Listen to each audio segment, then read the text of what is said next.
So kiddos, today in this lecture, we are going to talk about something called as Griffith's experiment. Now, everybody will be imagining why we are talking about something called as Griffith's experiment. Now, Griffith's experiment, a very McLeod-McCarthy experiment, and Hershey-Chase experiment, these experiments have been done in the syllabus or in the previous years because we have to find it out if DNA is the genetic material or any other genetic material is available. मतलब सबसे पहली बात, हम लोगों ने ये सारे experiments किए क्यों हैं? ताकि हमको पता चले कि क्या डीएनए ही जेनेटिक मटेरियल है या प्रोटीन है या कार्बोहाइड्रेट है या और कुछ अमका डमका फलाना है. हमको ये फाइंड आउट करना है कि कौन सा जेनेटिक मटेरियल है, और अगर डीएनए है तो वो कैसे है, उसको प्रूव भी करना है. ठीक है. So with this we are going to start with the first and the foremost experiment called as Griffiths experiment. मैंने कहा ग्रिफिथ्स एक्सपेरिमेंट, तो फ्रेडरिक ग्रिफिथ नाम का एक साइंटिस्ट था जिसने ये एक्सपेरिमेंट किया था. अब इसने जो एक्सपेरिमेंट किया था वो कौन से एनिमल पे किया था? ग्रिफिथ ने एक्सपेरिमेंट किया था माइस के ऊपर, MICE, mice. Now most of the students have a difficulty in understanding कि सर माइस और रैट में डिफरेंस क्या है. माइस चिले पिले से नन्हे मुन्ने से होते हैं और रैट बड़े बड़े से होते हैं. रैट की जो टेल होती है उसके ऊपर line line line line circular fashion में लाइन लाइन लाइन लाइन होती है, और तुम्हारी जो माइस की जो टेल है वो बहुत स्मूथ सरफेस के साथ में होती है. ये सबको बेसिक डिफरेंस समझ में आया कि माइस अलग है, रैट अलग है. एग्जाम में बिल्कुल भी रैट का नाम भी लिखना नहीं है. एक्सपेरिमेंट माइस के ऊपर हुआ था, ना कि रैट के ऊपर हुआ था. डन. एक्सपेरिमेंट माइस के ऊपर हुआ था, ना कि रैट के ऊपर हुआ था. ग्रिफिथ सर ने एक्सपेरिमेंट माइस के साथ में किया था, रैट के साथ में नहीं किया था. रैट के साथ में एक्सपेरिमेंट करना is a very difficult task because rat जो रहते हैं ये बहुत ही ज्यादा वाइल्ड एनिमल है. मतलब if you try to touch that rat it will try to bite you. Mice को हैंडल करना in comparison to the rat is very easy, and that's why we torture generally the mice in the laboratories. Is that clear?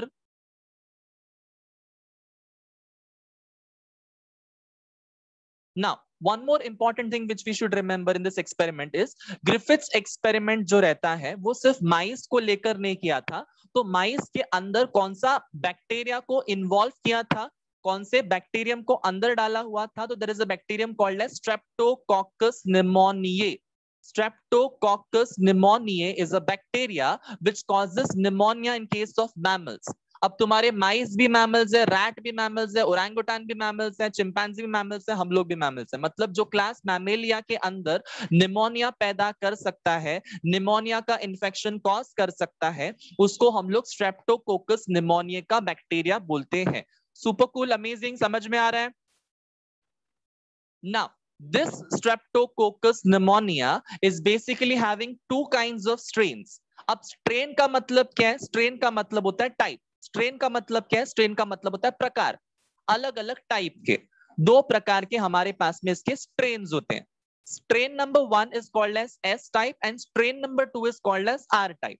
मैंने कहा S type, R type. S को मैंने capital लिखा because S का कुछ एक मतलब बनता है. आर को मैंने कैपिटल लिखा बिकॉज आर का कुछ एक मतलब बनता है. सो एस टाइप में एस का मतलब होता है smooth strain, and R type में आर का मतलब होता है रफ स्ट्रेन. अगर हम तुम्हारे स्ट्रेप्टोकोकस निमोनिया के बैक्टीरिया को देखेंगे और उसका ऊपरी सरफेस, उसका ऊपर का जो सरफेस है वो स्मूथ स्मूथ रहेगा, तो we call such bacterium as smooth strain वाला बैक्टीरियम. डन, अमेजिंग, समझ में आया? अगर उसका ऊपर का सरफेस स्मूथ रहेगा तो we call it as smooth strain वाला बैक्टीरियम या फिर एस टाइप वाला बैक्टीरियम. अगर उसका ऊपर का सरफेस रफ रफ खुरदरा रहेगा, अनइवन रहेगा, यस, तो उसको हम लोग रफ टाइप ऑफ बैक्टीरिया बोलेंगे या फिर आर टाइप ऑफ बैक्टीरिया बोलेंगे.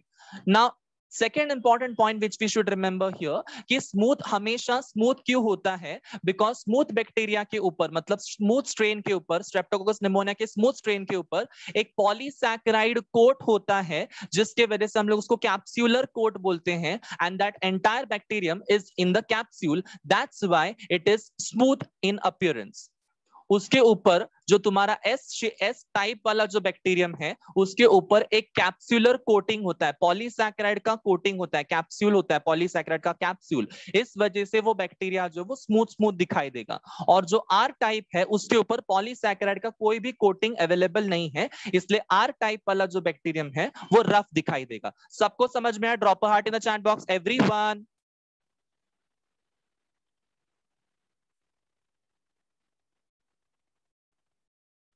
So smooth bacteria and rough bacteria, जो जो स्मूथ बैक्टीरिया होता है उसके ऊपर पॉलीसैकेराइड का कोट है। आर टाइप का जो रफ बैक्टीरिया है उसके ऊपर पॉलीसैकेराइड का कोट नहीं है। इसलिए यहाँ पे क्लियरली लिखा हुआ है कि S type is encapsulated and R type is non capsulated. Encapsulation and non capsulation में डिफरेंस क्या है? एनकैप्सुलेशन मतलब कैप्सूल है एंड नॉन कैप्सुलेशन मतलब कैप्सूल नहीं है। One more important difference between S type and R type which we should remember is pathogenic and non-pathogenic. मैं जब कहता हूं S type is pathogenic, pathogenic का मतलब क्या है? डिसीज पैदा करने वाला। R type is non pathogenic, मतलब क्या है? डिसीज बिल्कुल भी पैदा नहीं कर सकता है, इसके अंदर ताकत ही नहीं होती कि वो डिसीज पैदा कर सके। मतलब बैक्टीरिया के दो प्रकार होते हैं, S type and R type. जो एस टाइप है वो पैथोजेनिक है, मतलब डिसीज पैदा कर सकता है, और आर टाइप जो है वो डिसीज पैदा नहीं कर सकता है। इसको हम लोग बायोलॉजिकल लैंग्वेज में एक नाम देते हैं। पैथोजेनिक को हम लोग वायरुलेंट भी बोलते हैं, और नॉन पैथोजेनिक को हम लोग नॉन वायरुलेंट और ए वायरुलेंट भी बोलते हैं कभी कभार। समझ में आ सबको? यो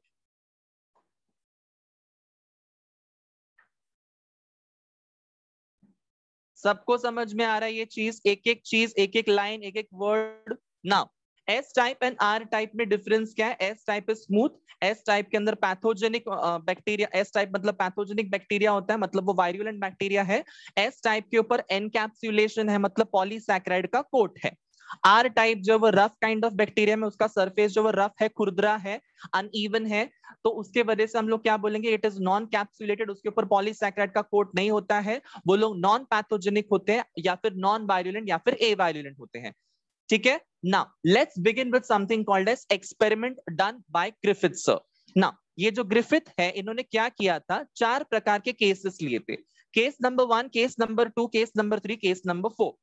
सो जो सबसे पहला केस है इसमें क्या किया था कि रफ टाइप का बैक्टीरिया का सोल्यूशन लिया था।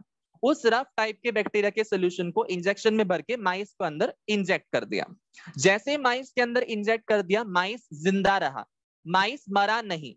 माइस क्यों नहीं मरा? बिकॉज वो रफ टाइप ऑफ बैक्टीरिया है, मतलब वो नॉन पैथोजेनिक है, मतलब उसमें कोई भी प्रकार का डिसीज नहीं हो सकता है। Is that clear everyone?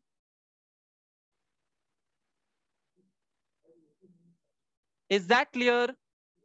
सो जो रफ बैक्टीरिया है, जैसे ही मैंने माइस के अंदर एंटर किया, माइस नहीं मरा, बिकॉज माइस जो है उसके अंदर हम लोग रफ काइंड ऑफ बैक्टीरिया डाल रहे हैं, रफ स्ट्रेन ऑफ बैक्टीरिया डाल रहे हैं, मतलब वो नॉन वायरुलेंट है, उसके अंदर कोई भी डिसीज करने की ताकत नहीं है, इसलिए माइस हमेशा टकाटक जिंदा रहा। समझा? मतलब rough kind of bacteria can not cause any kind of pneumonia to mice and mice will live happily. समझा?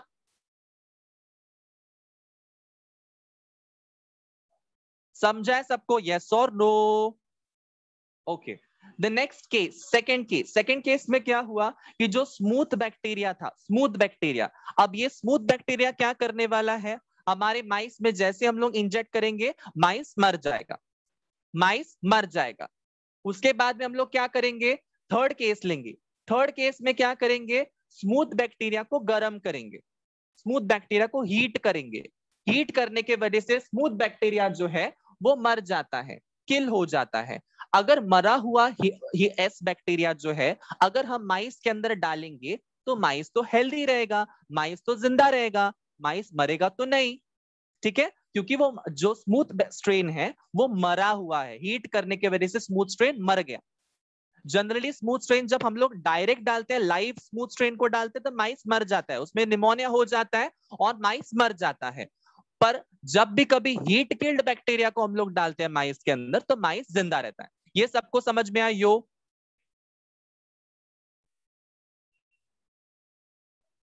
सबको समझ में आ रहा है? Everyone please respond to me, everyone. Now last case में हम लोग क्या करने वाले हैं, जो रफ बैक्टीरिया है उसको लेंगे और उसको हीट किल्ड स्मूथ स्ट्रेन के साथ में मिक्स कर देंगे। जो रफ स्ट्रेन है उसको हीट किल्ड स्मूथ स्ट्रेन के साथ में मिक्स कर देंगे और ये मिक्स्ड वाला सोल्यूशन जो है उसको माइस के अंदर इंजेक्ट कर देंगे। जैसे ही माइस के अंदर हम लोग इंजेक्ट कर देंगे rough strain along with the heat killed S strain, हमको क्या मिलेगा, माइस मरा हुआ मिलेगा। क्यों माइस मरा हुआ मिलेगा? क्योंकि जब भी कभी हमने माइस के ब्लड सैंपल को कलेक्ट किया, मरे हुए माइस के ब्लड सैंपल को हमने कलेक्ट किया, हमको क्या मिला, उसमें से living S type of bacteria मिला। So why we have found out the living S type of bacteria? Because scientists ने कुछ ऐसा दिमाग लगाया कि जो heat killed बैक्टीरिया है उसने रफ बैक्टीरिया को कन्वर्ट कर लिया, ट्रांसफॉर्म कर लिया into living S type of bacteria. Is that clear everyone?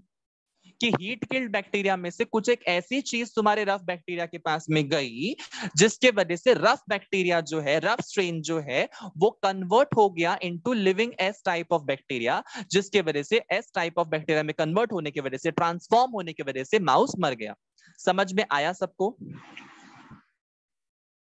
And this Griffith experiment के वजह से हमको क्या पता चला कि there is something called as transforming principle. जिसको जिसको समझ में आया ये full experiment, just drop a heart in the chat box.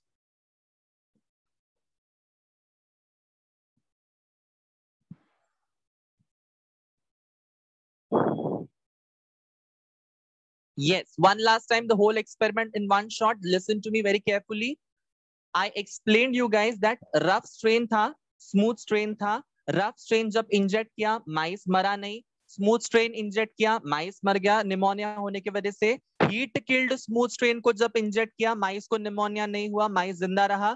पर जब रफ स्ट्रेन के साथ में हीट किल्ड स्मूथ स्ट्रेन को मिक्स कर दिया गया और जब डाल दिया गया इंजेक्शन के रूप में माइस के अंदर, तब वो माइस मर गया। क्यों? क्योंकि माइस के ब्लड सैंपल में से हमको क्या मिला, living S type of bacteria मिला। अब ये living S type of bacteria आसमान से टपका क्या? नहीं। तो कैसे, क्या क्या हो गया था, हीट किल्ड जो बैक्टीरिया है, smooth heat killed smooth strain जो है, उसने रफ स्ट्रेन को कन्वर्ट कर लिया, ट्रांसफॉर्म कर लिया into living S type of bacteria, and that's why mice died.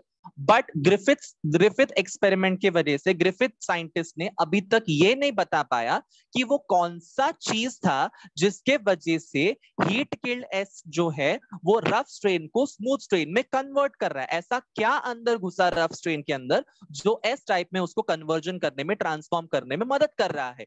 ये ग्रिफिथ बिल्कुल भी नहीं बता पाया। इसके लिए हमारे पास में नेक्स्ट एक्सपेरिमेंट है जिसका नाम है Avery MacLeod and McCarty's experiment. ये यहां तक सबको समझ में आया? यस और नो एवरीवन?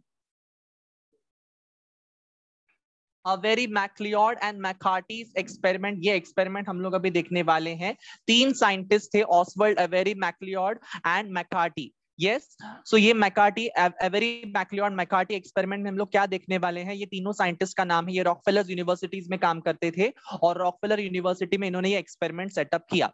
उन्होंने क्या किया, उन्होंने क्या किया, एक रफ स्ट्रेन लिया, ओके, रफ स्ट्रेन लिया, उसको उसको एक मिनट मैं तुमको टेस्ट ट्यूब्स निकाल के बताता हूँ, वेट अ मिनट। एक टेस्ट ट्यूब लिया, दूसरा टेस्ट ट्यूब लिया, तीसरा टेस्ट ट्यूब लिया, ऐसे 3 टेस्ट ट्यूब्स लिए, ओके। अब हीट किल्ड बैक्टीरिया में से उन्होंने 3 चीजें अलग की, 3 चीजें अलग की। उन्होंने क्या क्या चीजें अलग की? एक तो उन्होंने डीएनए को अलग किया, फिर उन्होंने आरएनए को अलग किया, और फिर उन्होंने प्रोटीन को भी अलग किया। मैंने किस में से अलग किया हुआ है? कौन से वाले बैक्टीरिया में से अलग किया हुआ है?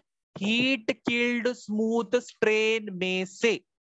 हीट किल्ड स्मूथ स्ट्रेन में से मैंने डीएनए अलग किया, मैंने आरएनए अलग किया, मैंने प्रोटीन अलग किया। इतना समझा?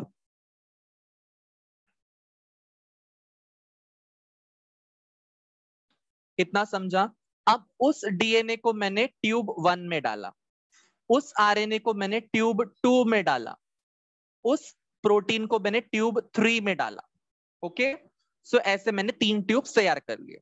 अब तीनों ट्यूब के अंदर हमको क्या डालना है? हमको रफ स्ट्रेन को डालना है। रफ स्ट्रेन डाल दिया, रफ स्ट्रेन डाल दिया, रफ स्ट्रेन डाल दिया। तीनों ट्यूब्स में डाल दिया। अलग अलग ट्यूब्स हैं, अलग अलग टेस्ट ट्यूब्स हैं, अलग अलग टेस्ट ट्यूब्स में मैंने हीट किल्ड बैक्टीरिया का डीएनए लिया है, हीट किल्ड बैक्टीरिया का आरएनए लिया है और हीट किल्ड बैक्टीरिया का प्रोटीन लिया है, और उन अलग अलग टेस्ट ट्यूब में सेम रफ स्ट्रेन वाला स्ट्रेप्टोकोकस निमोनिया का बैक्टीरिया भी डाला है। क्योंकि हमको क्या चेक करना है, क्या वो डीएनए था जो रफ बैक्टीरिया को स्मूथ बनाता है, क्या वो आरएनए था हीट किल्ड बैक्टीरिया का, क्या वो प्रोटीन मॉलिक्यूल था। सो डीएनए, आरएनए, प्रोटीन, तीनों में से हमको टेस्ट करना है कि वो कौन सा मॉलिक्यूल है, वो कौन सा बायोमॉलिक्यूल है जो तुम्हारे rough strain of the Streptococcus pneumonia को स्मूथ स्ट्रेन में कन्वर्ट करना है। यहां तक सबको समझ में आया? यो एवरीवन से yo sir in the chat box.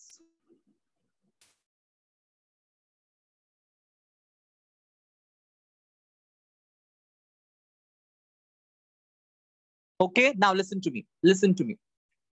Don't type anything. Listen to me. अब मैंने अब तक क्या किया, डीएनए, आरएनए, प्रोटीन तीनों अलग अलग टेस्ट ट्यूब्स में ले लिए, और उसके साथ में हर एक टेस्ट ट्यूब के अंदर मैंने क्या क्या डाल दिया, रफ स्ट्रेन ऑफ बैक्टीरिया डाल दिया। अगर हमने देखा कि प्रोटीन वाले ट्यूब में हमने जब चेक किया तब वो बैक्टीरिया हमको नहीं मिला, स्मूथ स्ट्रेन वाला बैक्टीरिया हमको नहीं मिला। मतलब प्रोटीन जो है वो तुम्हारे रफ स्ट्रेन को स्मूथ स्ट्रेन में कन्वर्ट नहीं कर सकता है। इससे हमको क्या हो गया, कंफर्म हो गया कि प्रोटीन वो मॉलिक्यूल हो ही नहीं सकता है, बिकॉज रफ स्ट्रेन जो है वो स्मूथ स्ट्रेन में कन्वर्ट नहीं हो गया है। Let's say for the second tube क्या थी, आरएनए वाली ट्यूब थी। आरएनए वाले टेस्ट ट्यूब में भी हमने क्या देखा कि रफ स्ट्रेन स्मूथ स्ट्रेन में कन्वर्ट नहीं हो रहा है। मतलब आरएनए भी वो मॉलिक्यूल नहीं है जो रफ स्ट्रेन को स्मूथ स्ट्रेन में कन्वर्ट कर रहा है। जैसे हमने डीएनए में देखा, हमने क्या कंफर्म किया कि okay, rough strain is getting converted into smooth strain. फिर भी साइंटिस्ट को शांति नहीं मिली है एक्सपेरिमेंट करके। उन्होंने क्या बोला कि हमको कंफर्म दिखाना है कि डीएनए ही वो मॉलिक्यूल है, कि मुझे मुझे मुझे ये कंफर्म दिखाना है कि डीएनए ही वो मॉलिक्यूल है और आरएनए और प्रोटीन ये मॉलिक्यूल नहीं है। ये धोखे से कन्वर्ट नहीं हुआ है, रफ स्ट्रेन को स्मूथ स्ट्रेन में कन्वर्ट धोखे से नहीं हुआ है, ये एक्सपेरिमेंटली, टेक्निकली, बायोलॉजिकली ही हुआ है। नाउ लेट्स अंडरस्टैंड कि उन्होंने सेकंड एक्सपेरिमेंट अवेरी मैक्लिओड मैकार्टी ने क्या सेट किया। उन्होंने क्या किया, इस टेस्ट ट्यूब में ही डीएनए का एंजाइम डाला। What is DNA? डीएनए मतलब डीऑक्सीराइबोन्यूक्लियेज। अब व्हाट इज डीऑक्सीराइबोन्यूक्लियेज? डीऑक्सीराइबोन्यूक्लियेज मतलब ये एक लंबा सा डीएनए का मॉलिक्यूल है। लेट्स से फॉर एग्जांपल, उसको अगर डीएनए को अगर मुझे ऐसे बीच बीच में से तोड़ते जाना है, डाइजेस्ट करना है बेसिकली, तो मैं कौन सा मॉलिक्यूल यूज करूंगा? डीएनए। समझ में आया? डीएनए के मॉलिक्यूल को तोड़ना है तो मैं कौन सा एंजाइम यूज करूंगा? डीएनए। आरएनए के मॉलिक्यूल को तोड़ना है तो मैं कौन सा एंजाइम यूज करूंगा? आरएनए। प्रोटीन के मॉलिक्यूल को तोड़ना है तो मैं कौन सा एंजाइम यूज करूंगा? प्रोटीएज। यहां तक सबको समझा? यहां तक सबको समझा? डीएनए जो वो डीएनए के मॉलिक्यूल को तोड़ेगा, आरएनए के मॉलिक्यूल को तोड़ेगा, प्रोटीन के मॉलिक्यूल को तोड़ेगा। जो भी एस ही लगा हुआ है ना, that is nothing but enzyme. ASE मतलब एंजाइम, हमेशा ये याद रखो। ASE मतलब एंजाइम, OSE मतलब sugar, carbohydrate. Done? Now listen to me. Test tube लिया था मैंने, टेस्ट ट्यूब लिया सेकंड वाला, टेस्ट ट्यूब लिया थर्ड वाला। टेस्ट ट्यूब के अंदर मैंने हीट किल्ड बैक्टीरियम का डीएनए डाला है। लेट्स से पहले प्रोटीन से स्टार्ट करते हैं। टेस्ट ट्यूब में मैंने हीट किल्ड बैक्टीरियम का आरएनए डाला है। टेस्ट ट्यूब में मैंने हीट किल्ड बैक्टीरियम का डीएनए भी डाला हुआ है। मतलब प्रोटीन, आरएनए और डीएनए ये डाला हुआ है। अब मैंने उसमें क्या ऐड किया? अब मैंने उसमें ऐड किया प्रोटीएस एंजाइम, उसमें मैंने ऐड किया आरएनएस एंजाइम, उसमें मैंने ऐड किया डीएनएस एंजाइम। अब प्रोटीएस एंजाइम ऐड किया मतलब किसको डाइजेस्ट करेगा? बता दो जरा चैट बॉक्स में फटाफट से टाइप करके। प्रोटीएस किसको डाइजेस्ट करेगा? Come on faster. Protein. RNS किसको डाइजेस्ट करेगा? आरएनएस किसको डाइजेस्ट करेगा? वेरी गुड, आरएनएस आरएनए को डाइजेस्ट करेगा। डीएनएस मतलब डीऑक्सीराइबोन्यूक्लियेज किसको डाइजेस्ट करेगा? डीएनए को डाइजेस्ट करेगा। मतलब अगर यहाँ पे प्रोटीन मर गया, ओके, प्रोटीन मर गया, आरएनए मर गया, डीएनए मर गया, तो हमको चेक करना है ना कि अभी वो कन्वर्ट हो रहा है कि नहीं हो रहा है। पर जब प्रोटीन मर गया है, फिर भी तुम्हारा रफ स्ट्रेन जो है वो स्मूथ स्ट्रेन में कन्वर्ट हो रहा है। आरएनए मर रहा है, फिर भी रफ स्ट्रेन स्मूथ स्ट्रेन में कन्वर्ट हो रहा है। पर जब हीट किल्ड बैक्टीरिया का डीएनए मरता है, तब रफ स्ट्रेन स्मूथ स्ट्रेन में कन्वर्ट नहीं हो पाता है। समझा?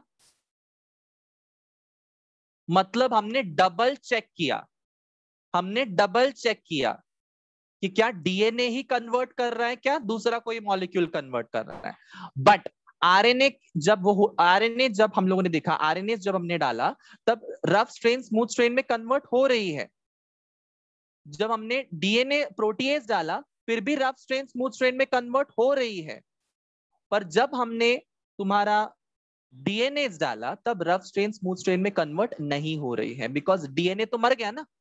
जो ओरिजिनल मॉलिक्यूल था, जो तुम्हारे रफ स्ट्रेन को स्मूथ स्ट्रेन में कन्वर्ट करने वाला था, वही मर गया। तो क्या रफ स्ट्रेन स्मूथ स्ट्रेन में कन्वर्ट हो सकती है?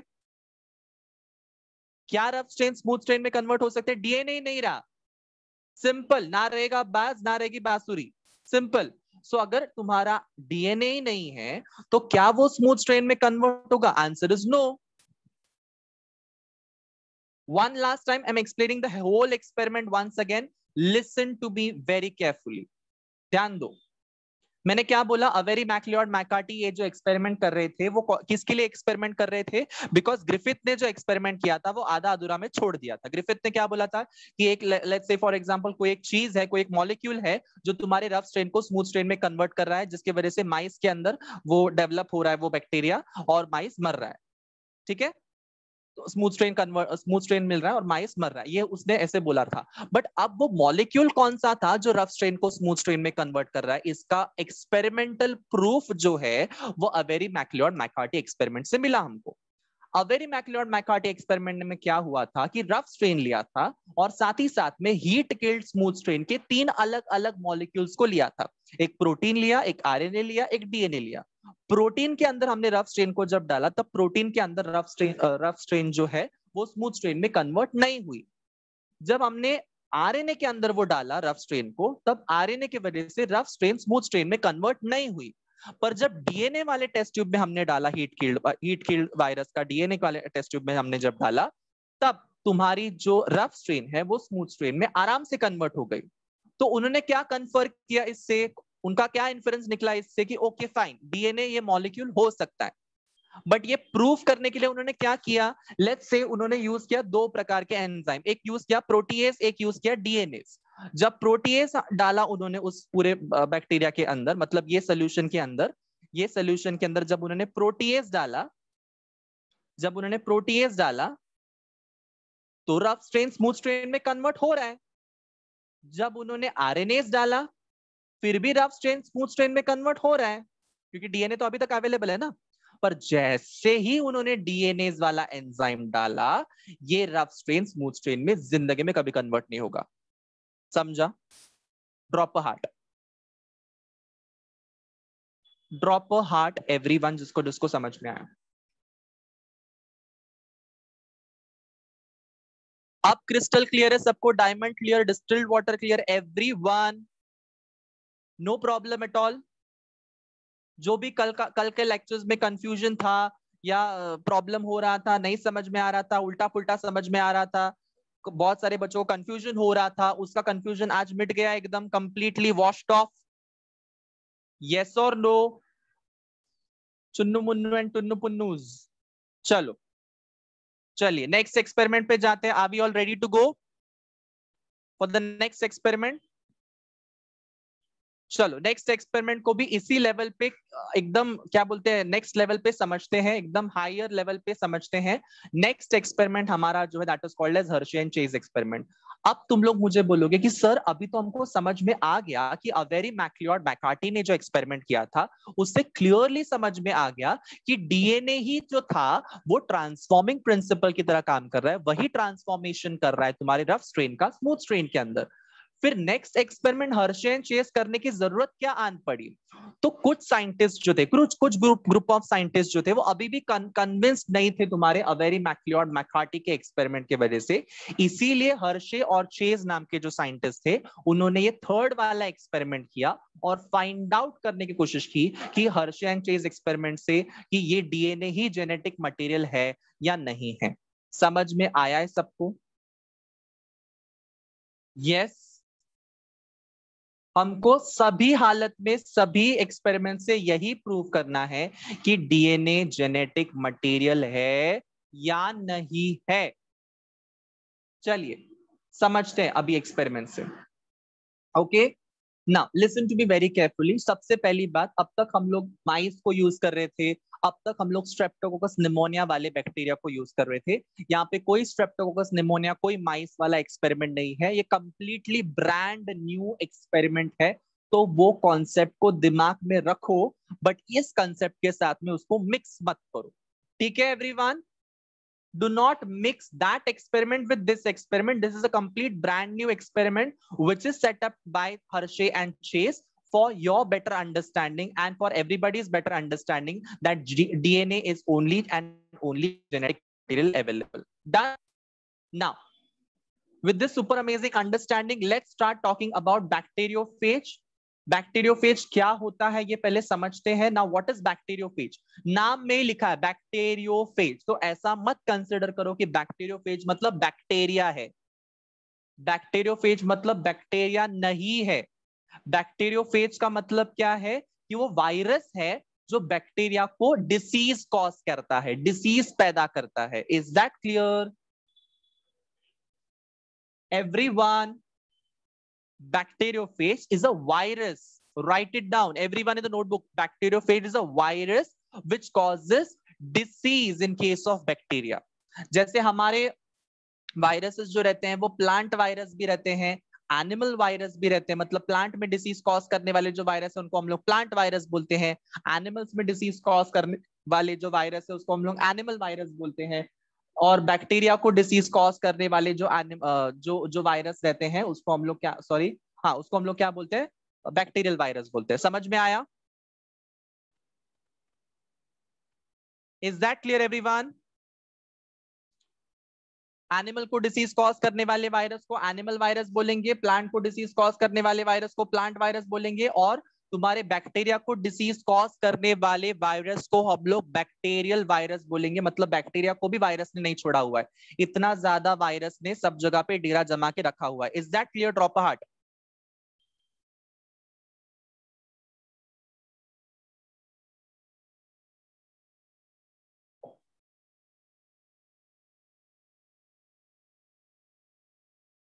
Now, with this great understanding, amazing understanding, super cool, awesome understanding, let's understand furthermore कि एक्सपेरिमेंट में हुआ क्या है। ओके, नाउ यहाँ पे दो ऑर्गेनिजम्स को लिया गया, एक तुम्हारा बैक्टीरियोफेज जो कि एक वायरस है। यस, मैं करोड़ बार बोल रहा हूं ये चीज, सेम सेम सेम सेम चीज कि बैक्टीरियोफेज को प्लीज दिमाग में बैक्टीरिया करके मत जानो। It is a virus, it is a virus which is going to cause disease to your bacteria. Now यहाँ पे वायरस का नाम क्या है? बैक्टीरियोफेज। यहाँ पे बैक्टीरिया का नाम क्या है? E coli. E.coli, E.coli. Now, what is E. coli? E. coli is nothing but Escherichia coli. Okay, what is E. coli, everyone? E. coli is nothing but Escherichia coli.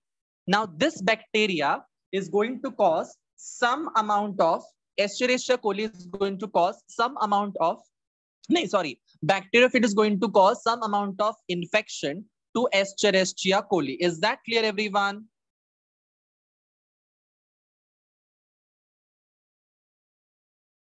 Bacteriophage is going to cause some amount of infection or some amount of problem in case of E. coli. मतलब यहाँ पे गुनेगार कौन है? Bacteriophage. यहाँ पे victim कौन है?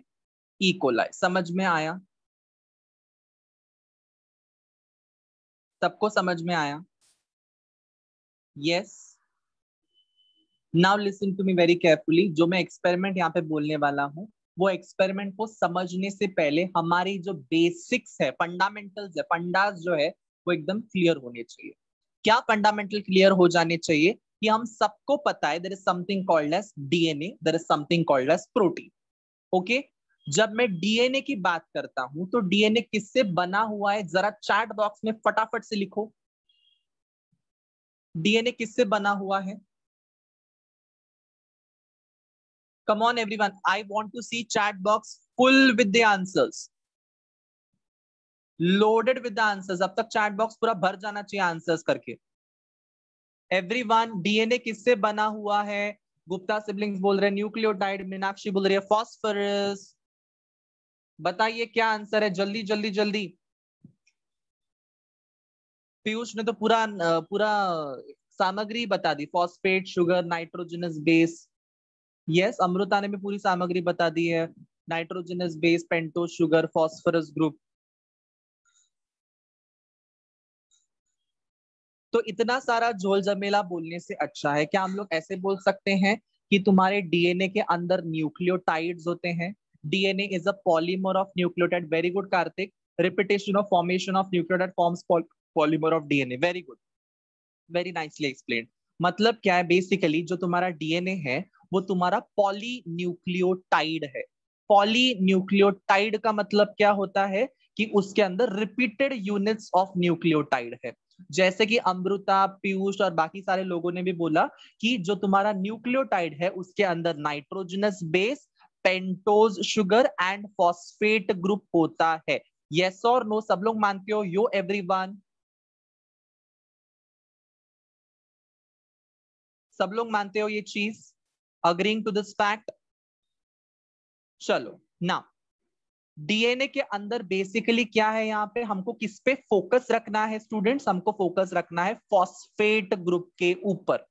हमको किस पे फोकस रखना है? हमको फॉस्फोरस ग्रुप के ऊपर रखना है। हमारा पूरा पूरा फोकस फॉस्फोरस, ठीक है।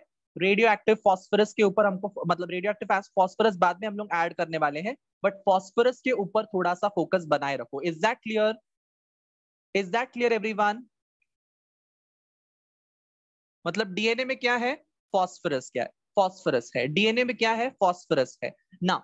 जो प्रोटीन होता है, प्रोटीन कोई मुझे बता सकता है चैट बॉक्स में? Protein is made up of dash. Protein is made up of dash dash dash. किससे बना है प्रोटीन?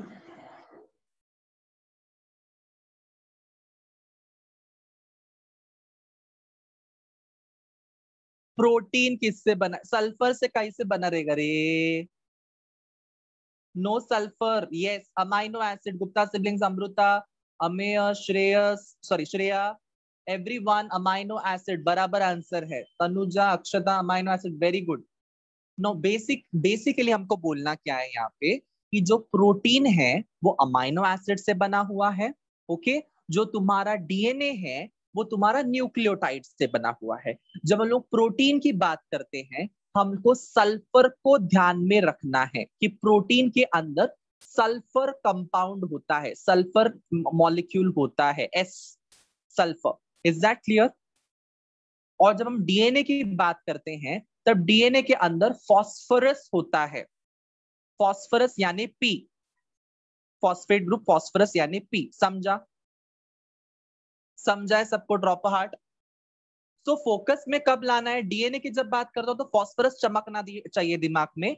और जब कभी मैं तुम लोगों को अमाइनो एसिड या फिर तुम्हारा प्रोटीन के बारे में डिस्कशन करवाता हूं, तुम्हारे दिमाग में सल्फर चमकना चाहिए। डन?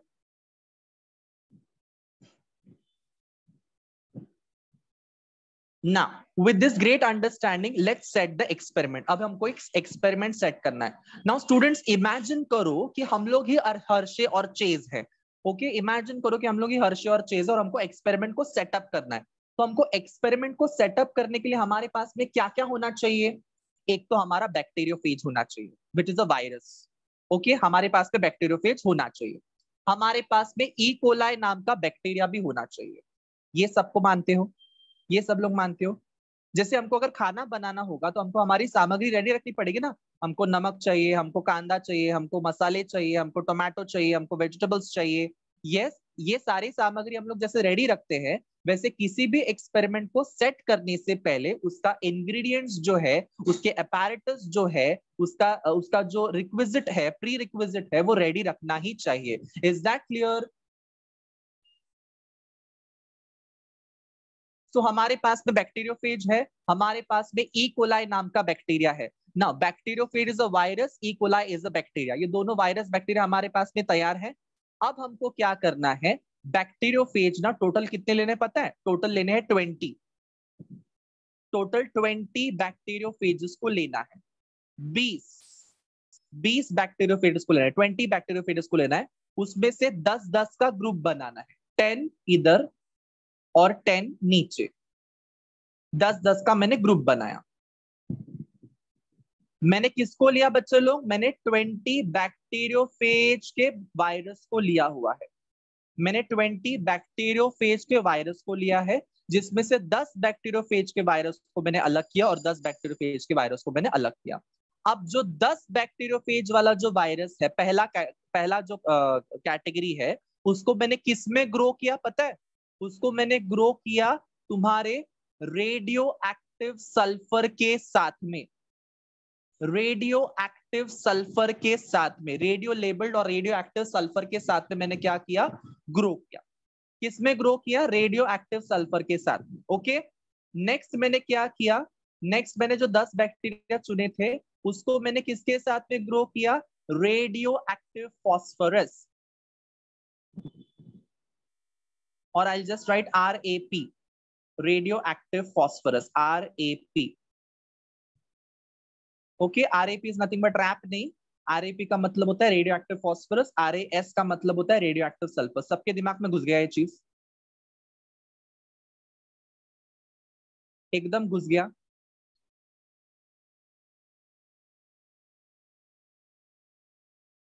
यस ना।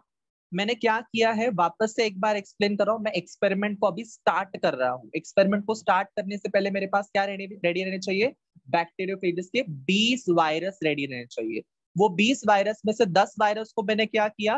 रेडियो एक्टिव सल्फर के अंदर ग्रो करना स्टार्ट किया।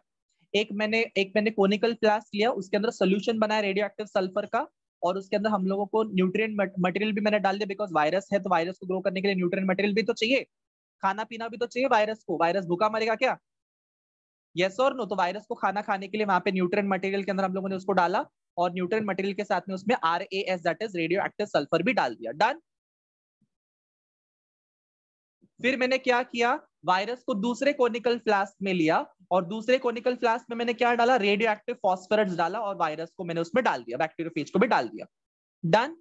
मतलब दूसरा, पहले वाले कोनिकल फ्लास्क में क्या था? पहले वाले कोनिकल फ्लास्क में था radio active sulphur along with the bacteriophage. Radio active sulphur along with the bacteriophage. कितने बैक्टीरियोफेज बच्चे लोग? 10 बैक्टीरियोफेज। 10 बैक्टीरियोफेज। नेक्स्ट वाले कोनिकल फ्लास्क में क्या था? Radio active phosphorus along with the bacteriophage. समझ में आया? अब मैं एक सिंपल सा तुम लोगों को एक कॉन्सेप्ट बताने जा रहा हूं। मेरे पास में फुल व्हाइट टी शर्ट है, फुल व्हाइट टी शर्ट। अगर मैं उस फुल व्हाइट टी शर्ट को उठाकर रेड कलर के कलर में डाल दूंगा, तो वो कलर क्या हो जाएगा उस टी शर्ट का? Of course red colour. अगर मैं उसको उठाकर ब्लू कलर के वाटर सोल्यूशन में डाल दिया, कलर सोल्यूशन में मैं डाल दूं, तो क्या हो जाएगा? ब्लू कलर का हो जाएगा वो टी शर्ट। सिंपल है। मतलब व्हाइट टी शर्ट को मैं जिसमें डालता हूं वो उस कलर का हो जाएगा। सेम वे बैक्टीरियोफेज को मैं कौन से सॉल्यूशन में डुबकी मरवाता हूं, उसके ऊपर डिसाइड होगा कि बैक्टीरियोफेज के प्रोटीन के ऊपर रेडियो एक्टिव सल्फर आने वाला है, या उसके DNA के अंदर रेडियो एक्टिव फॉस्फोरस आने वाला है। जिसको समझा ड्रॉप अ हार्ट।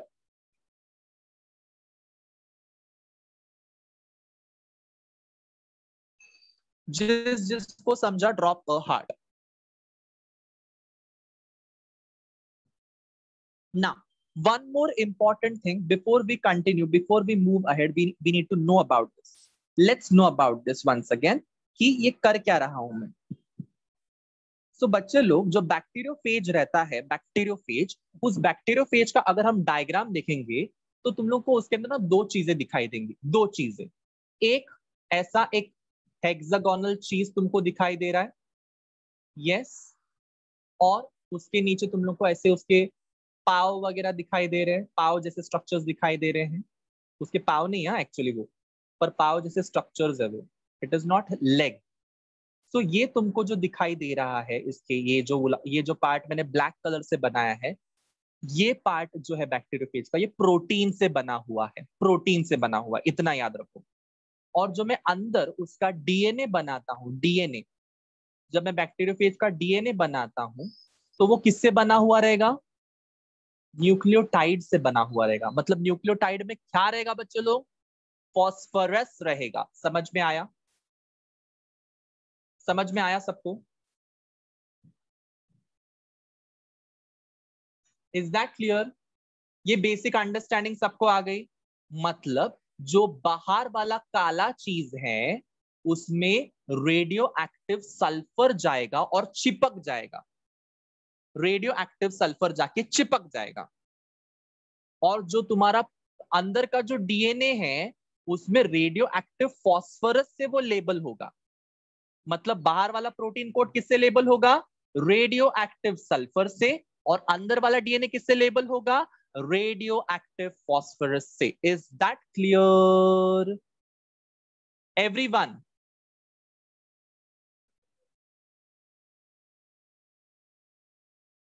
हमने एक्सपेरिमेंट सेटअप किया था ना, कोनिकल फ्लास्क में डाल डाल के, रेडियो एक्टिव सल्फर में डाला था बैक्टीरियोफेज को, रेडियो एक्टिव फॉस्फोरस में भी डाला था कुछ कौन सी कोई बैक्टीरियोफेज को। सो जो बैक्टीरियोफेज को हमने रेडियो एक्टिव सल्फर में डाला था उसका प्रोटीन कोड क्या हो जाएगा? रेडियो एक्टिव सल्फर का हो जाएगा। जो बैक्टीरिया को मैंने रेडियो एक्टिव फॉस्फोरस में डाला था उसका डीएनए मटेरियल क्या हो जाएगा? रेडियो एक्टिव फॉस्फोरस से लेबल हो जाएगा। Super cool, amazing, you done? समझाए? Drop heart.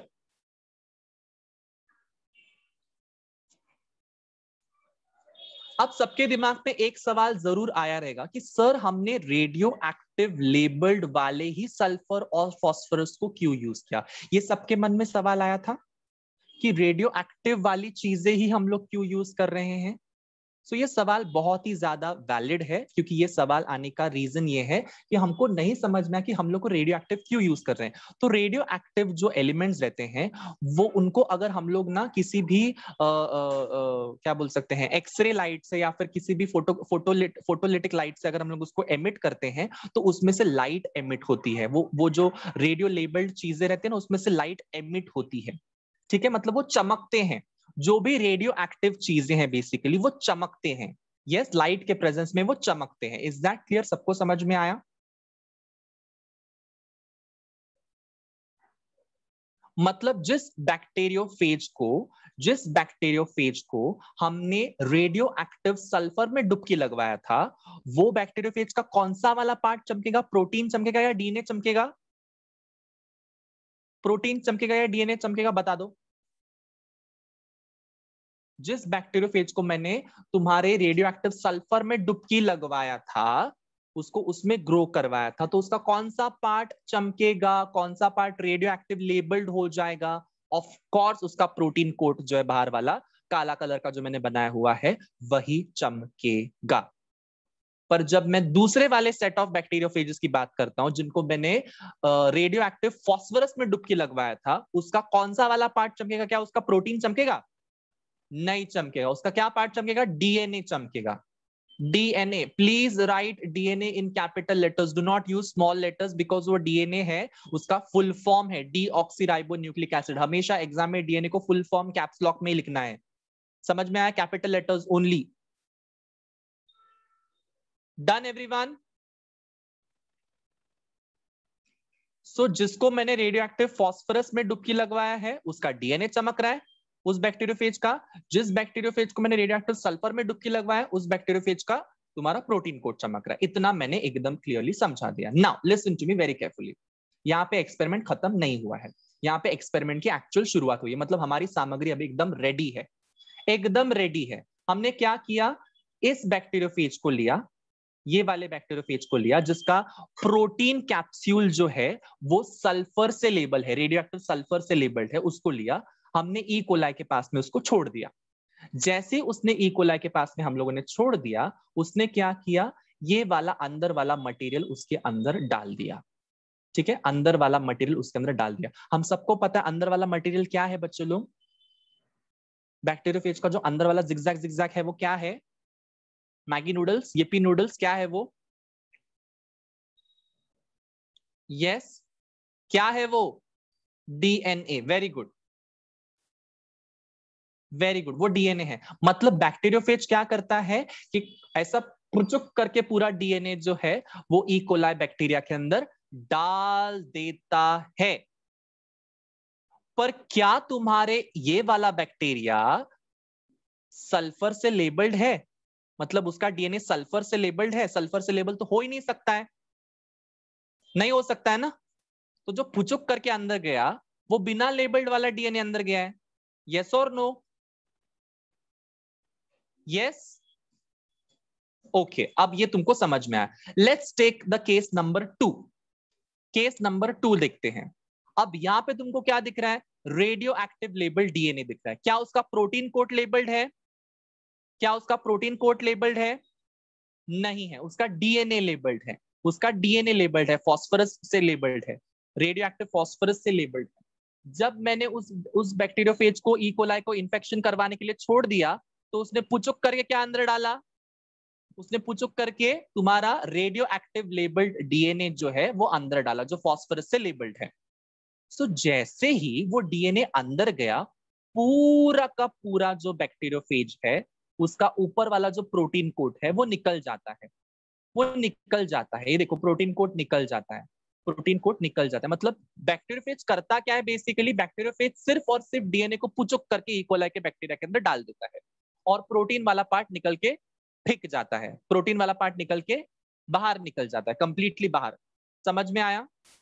सिर्फ अंदर क्या जा रहा है फिर इकोलाई के बैक्टीरिया के अंदर, सिर्फ डीएनए जा रहा है और ये हमको टेस्ट करना है, ये हमको टेस्ट करना है ना। जब हम लोगों ने ये वाले बैक्टीरिया को उठाया, ये वाले बैक्टीरिया को उठाया, ओके, और ये वाले बैक्टीरिया को मैंने सेंट्रीफ्यूज मशीन में डाला, जब मैंने उसको सेंट्रीफ्यूज मशीन में डाला, ठीक है, और ये वाले बैक्टीरिया को मैंने सेंट्रीफ्यूज मशीन में डाला, तो हमको क्या मिला, जो सुपर नैटेंट था। सुपर नैटेंट का मतलब क्या है, तुम लोगों ने केमिस्ट्री में ये चीज भले ही पढ़ी होगी बट फिर भी मैं तुम लोगों को बताना चाहता हूं कि टेस्ट ट्यूब के अंदर, ये टेस्ट ट्यूब है लेट्स से फॉर एग्जांपल, उसके अंदर कोई सोल्यूशन रहेगा, उसको तुम लोग कर घुमाओगे सेंट्रीफ्यूज मशीन के अंदर, तो उसके बाद में एक टाइम के बाद में तुम लोगों को ना कुछ पार्टिकल नीचे सेटल हुआ दिखेगा। यस, कुछ पार्टिकल्स नीचे सेटल हो जाते हैं और ऊपर ना एक क्लियर सोल्यूशन मिलता है तुम लोगों को। यस, ऊपर का सोल्यूशन को हम लोग क्या बोलते हैं, सुपर नैटेंट। ऊपर के सोल्यूशन को हम लोग क्या बोलते हैं, सुपर नैटेंट।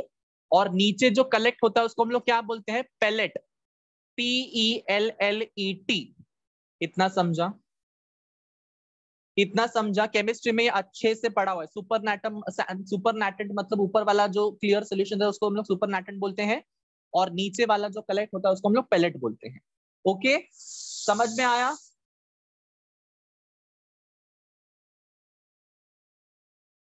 ना, अब मुझे तुम लोग एक चीज बताओ, एक चीज बताओ कि जब कभी भी यहां पे फर्स्ट केस में देखो, फर्स्ट केस में देखो, यहां पे सुपर नैटेंट के अंदर क्या दिखाई दे रहा है, रेडियो एक्टिविटी दिखाई दे रही है। मतलब सुपर नैटेंट का सॉल्यूशन चमक रहा है। क्यों चमक रहा है पता है, क्यों चमक रहा है पता है? बिकॉज उसमें सल्फर बैक्टीरिया है, सल्फर से लेबल किए हुए बैक्टीरिया है। सेकेंड केस में इसका पेलेट चमक रहा है, पेलेट, नीचे वाला बॉटम चमक रहा है। क्यों चमक रहा है पता है?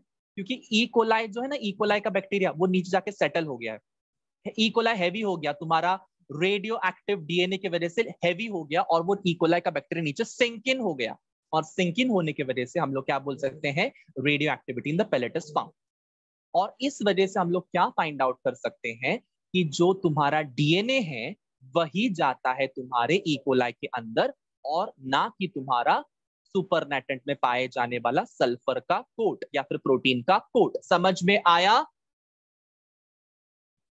protein cannot get entry in the E. coli bacteria, only and only DNA is getting entered inside the E. coli bacteria, and this proves that DNA is the genetic material. Done. Protein वाला हिस्सा जा ही नहीं सकता है. क्यों नहीं जा सकता? क्योंकि देखा ना तुम लोगों ने कैसे प्रोटीन वाला हिस्सा उखड़ गया. Now listen to me one second. जिसको नहीं समझा ध्यान से सुनो. बहुत एक दो बच्चे बोल रहे नहीं समझा. ध्यान से सुनो. तुम लोग को कहां तक समझा? देखो ये जो बैक्टीरिया है ये रेडियो एक्टिव लेबल्ड है. इसका सल्फर बैक्टीरिया नाम है. ये जो बैक्टीरिया है इसका डीएनए लेबल्ड है बिकॉज इसका फॉस्फोरस से लेबल किया हुआ डीएनए है. जब हम दोनों बैक्टीरिया को इक्वलाई को इन्फेक्शन करने के लिए छोड़ देते हैं तब बैक्टीरिया कौन सा वाला पार्ट अंदर घुसेड़ेगा? उसका डीएनए अंदर डालेगा. इस वाले पार्ट का डीएनए लेबल नहीं है तो क्या डीएनए चमकेगा इसके अंदर घुस के? ई कोलाई के अंदर क्या चमकेगा डीएनए? हाँ या ना गुप्ता सिबलिंग्स? चमकेगा क्या? नहीं चमकेगा. बट क्या तुम्हारा यहां वाला डीएनए चमकेगा? बिकॉज डीएनए अंदर गया और वो लेबल्ड भी है. क्या वो चमकेगा ई कोलाई के अंदर? चमकेगा ना? यस. सो अगर मैंने इसको उठाकर एक टेस्ट ट्यूब में डाल दिया और टेस्ट ट्यूब को मैंने सेंट्रीफ्यूज मशीन के अंदर फेंक दिया, मतलब रख दिया, फॉर दैट मैटर मैंने टेस्ट ट्यूब को सेंट्रीफ्यूज मशीन में रख दिया और सेंट्रीफ्यूज मशीन के अंदर ये ऐसे गोल गोल घूम रहे हैं. ये सेंट्रीफ्यूज मशीन में क्या हो रहा है? टेस्ट ट्यूब्स हमारे गोल गोल घूम रहे हैं. गोल गोल घूमने के बाद में तुमको क्या दिखाई दिया कि ऊपर वाला सोल्यूशन जो है, ऊपर वाला सोल्यूशन के अंदर तुमको सुपरनैटेंट मिला और नीचे वाले सोल्यूशन के अंदर तुमको पेलेट मिला. पेलेट में से जब तुम लोगों ने बैक्टीरिया को निकाला, उसके अंदर कोई रेडियो एक्टिविटी दिखाई नहीं दी.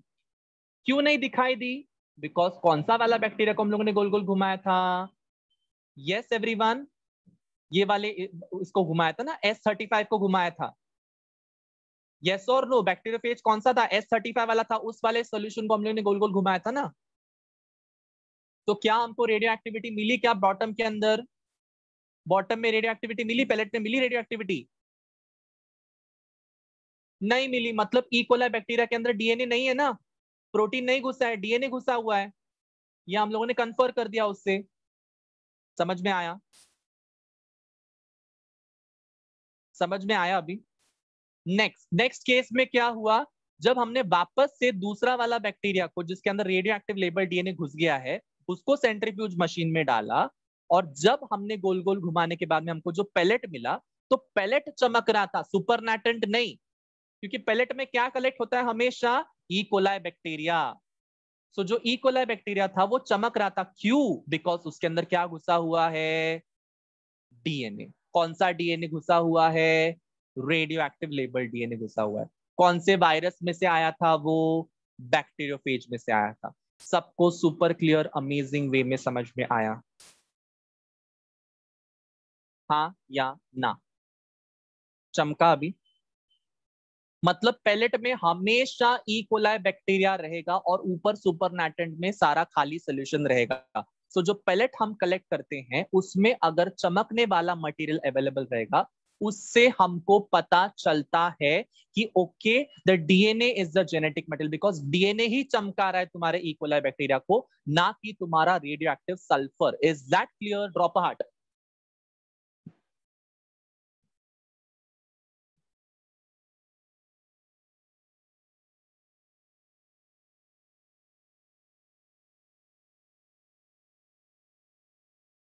ठीक है, इसी के साथ हम लोगों ने क्या कंप्लीट कर दिया? इसी के साथ में हम लोग कंप्लीट कर दिए हर्शे चेज एक्सपेरिमेंट को. बहुत सिंपल था, कुछ भी नहीं था, एकदम सिंपल सिंपल सिंपल चीजें थी इसमें. सिर्फ थोड़ा सा दिमाग लगाया तो Hershey Chase experiment is a very easy concept. But इसको रिवाइज करना है वरना ये जो अभी तुम लोग इजी इजी इजी कर रहे हो वो बहुत डिजी डिजी हो जाएगा बाद में. ठीक है, चक्कर आएंगे उसको लेकर बाद में. Now once again, one last time, I'm explaining Griffith's experiment, a very MacLeod-McCarthy experiment and Hershey-Chase experiment. One last time.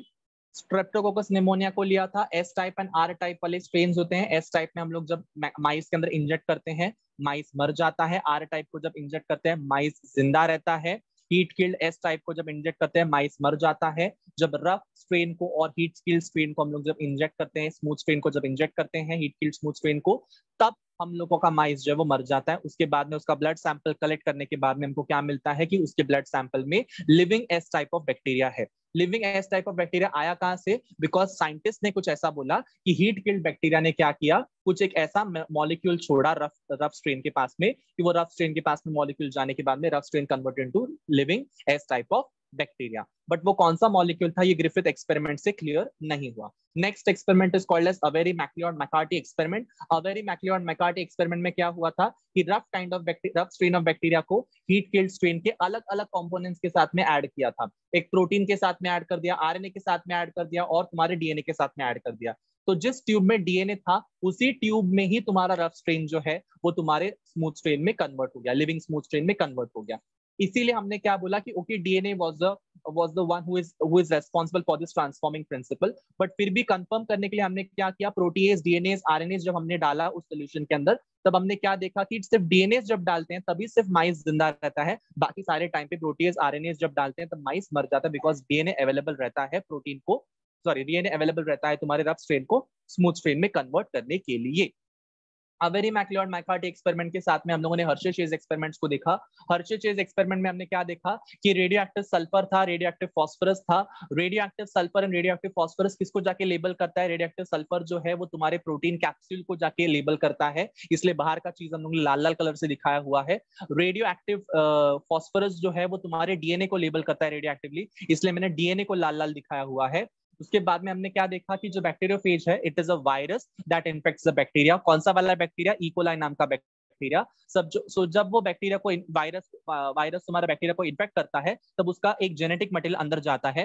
पर जब जेनेटिक मटेरियल अंदर जाता है हमको ये कंफर्म करने के लिए हम लोग क्या करेंगे, उसको सेंट्रीफ्यूज मशीन में डालेंगे। सेंट्रीफ्यूज मशीन के एंड में हमको क्या मिलता है, ट्यूब के बॉटम में हमको क्या मिलता है, पेलेट मिलता है। उस पेलेट में इकोलाई नाम का बैक्टीरिया का पेलेट रहता है, जिसमें कोई भी हमारी रेडियो एक्टिव चीजें दिखाई नहीं देती, इसलिए पेलेट कभी चमकता नहीं है इसके अंदर, इसका सुपरनैटेंट चमकता है। क्योंकि सुपरनैटेंट में क्या है, सुपरनैटेंट में तुम्हारे ये वाला कैप्सूल है जो प्रोटीन से बना हुआ है, तो ये कैप्सूल ऊपर रहने की वजह से वो चमक रहा है।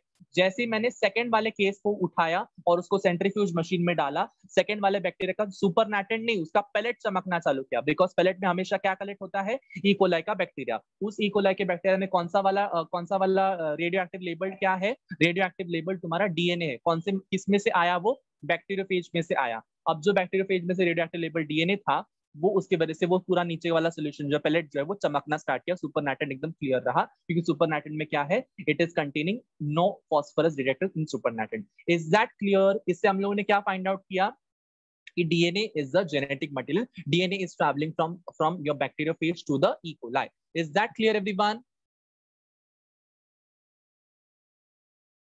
यस, वन शॉट में, वन ब्रीथ में मैंने पूरा का पूरा एक्सप्लेन कर दिया है। किसी को भी कुछ भी डाउट रहेगा, ask me now. Now is the time you can ask. Now is the time you can ask. No doubts, drop a heart.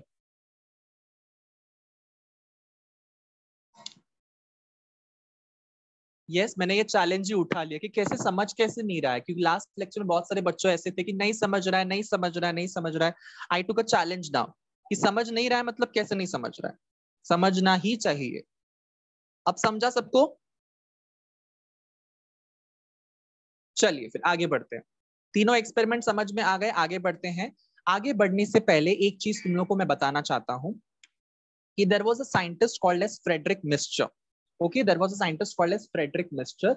ये फ्रेडरिक मिस्चर ने क्या किया था, मतलब जब डीएनए आरएनए कुछ की भी किसी चीज की भी खोज नहीं हुई थी उस टाइम पे उसने क्या किया था कि जो हॉस्पिटल्स थे उन हॉस्पिटल्स में जाके जो जिन जिन पेशेंट्स को घाव थे, जिन पेशेंट्स के शरीर के ऊपर कुछ ना कुछ जख्म थे, उस जख्म वाले पेशेंट्स के पास में उसने विजिट किया और उनके ऊपर जो बैंडेज लपटे गए थे उन बैंडेजेस को उसने कलेक्ट किया। अब बोलोगे क्या पागल साइंटिस्ट है कि उनके बैंडेजेस को लेकर करेगा क्या ये? सो बैंडेजेस के ऊपर तुम लोग ना देखोगे तो उस पर पता चलेगा कि उसके ऊपर पस के सेल्स आते हैं। यस, जो मतलब अगर फॉर एग्जांपल किसी को घाव हुआ रहेगा तो वहां पे ना पस सेल फॉर्मेशन होता है। सो पस सेल्स का फॉर्मेशन की वजह से वो पस सेल जो बैंडेज को भी लगते हैं कभी कभी, तो उस बैंडेज को उसने अच्छे से वो मतलब उसमें से वो सेल्स को निकाला, एक्सट्रैक्ट किया, और वो पस सेल्स में से उसके बीच में उसने क्या देखा कि there is nucleus in the centre. और उस न्यूक्लियस में से उसने क्या एक्सट्रैक्ट किया, उस न्यूक्लियस में से एक एक्सट्रैक्शन किया और उसने फाइंड आउट किया कि there is a material which we can call it as nuclein, क्योंकि न्यूक्लियस न्यूक्लियस के अंदर का मटेरियल है, तो न्यूक्लियस के अंदर के मटेरियल को हम लोग क्या बोलेंगे, न्यूक्लियन। उसके बाद में कुछ साल बाद में हमको पता चला कि ओ this nuclein is nothing but the genetic material, it is nothing but the DNA of a human. Now Gupta siblings ने पूछा कि पस सेल्स क्या है। क्या तुमने कभी जिंदगी में धड़पड़ की है, मतलब गिरे विरे हो कभी भी खेलते खेलते, घुटने वुटने छिल गए हैं? यस, हमारे एल्बो वेल्बो छिल जाते हैं, सर वर फूट जाता है। हुआ है कभी तुम्हारे साथ में ऐसा? हुआ है ना। जब वो होता है तो मस्त वाला दुखता है, और वो मस्त वाला दुखने के बाद में खून वून भी आता है मस्त वाला, और खून 7 मिनट्स के बाद में स्टॉप हो जाता है, और कुछ टाइम के बाद में वहां पे जो सेल्स हील हो रहे हैं वहां पे पीला पीला कलर का एक स्ट्रक्चर फॉर्म हो जाता है, व्हाइट कलर का लिक्विड निकलता है, पीला पीला कलर का स्ट्रक्चर होता है। यस, उसको हम लोग पस बोलते हैं। तो वो पस जमा हुए जो सेल्स थे उसको उन्होंने एक्सट्रैक्ट किया और उसमें से क्या फाइंड आउट किया, जेनेटिक मटेरियल। मतलब कितना उच्च विचार और उच्च कोटि के विचार थे ये साइंटिस्ट के। उसने हॉस्पिटल में जाके पस सेल्स में से डीएनए को ढूंढा। Frederick Miescher was the scientist. Understood everyone? Yes, उसको उसने जेनेटिक मटेरियल करके नाम ही नहीं दिया, उसने क्या नाम दिया, there is a material which is rich in nucleotide, there is a material which is rich in protein, that's why उसने उसको नाम क्या दिया, न्यूक्लियन। न्यूक्लियन, समझ में आया?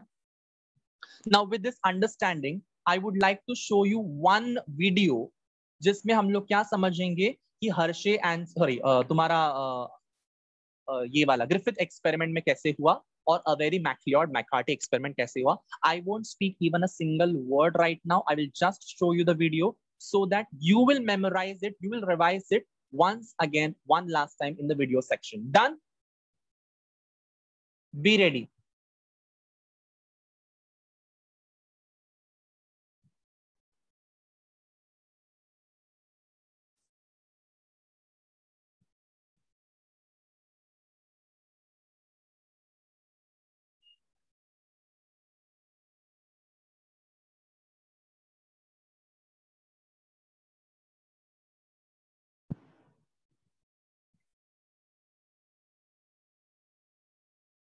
In 1869, Friedrich Miescher isolated an acidic material from the nucleus as nucleic acids. Also, around the same time, Gregor Mendel proposed the principles of inheritance.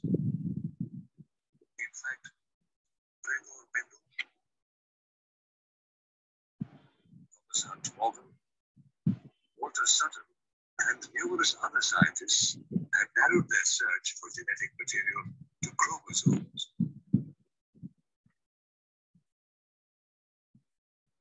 However, as chromosomes of eukaryotes contain several proteins along with DNA or deoxyribonucleic acid, scientists couldn't exactly confirm whether the genetic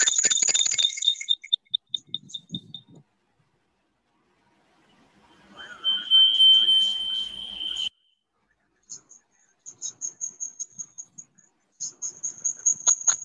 the genetic material had still not been discovered. However, in 1928, Frederick Griffith, a British scientist, conducted an experiment that accidentally demonstrated the transformation of genetic material in bacteria. In fact, Frederick Griffith was in the process of developing a vaccine against the bacteria Streptococcus pneumoniae that caused pneumonia by inoculating the dead microbes. Along similar lines of Louis Pasteur's experiments on vaccination, Frederick grew the bacteria in a culture plate and found that they were of two forms, the smooth and the rough.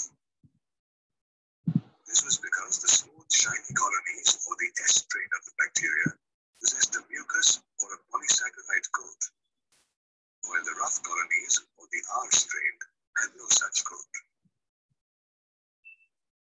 Further, when the mice were injected with the S strain, They died of pneumonia infection, while those